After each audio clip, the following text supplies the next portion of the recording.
Open up your WeChat app. Go ahead and click on Me. Proceed to Pay and Services. Click on Wallet.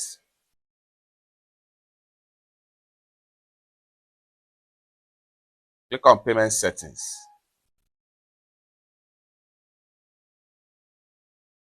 Click on Forgot Payment Password.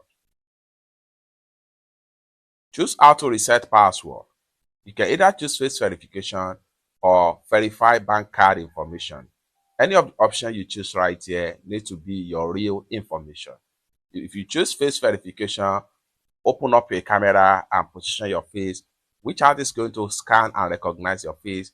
Once your face is recognized, you can now reset and enter your new payment password. And you are done. It's that simple.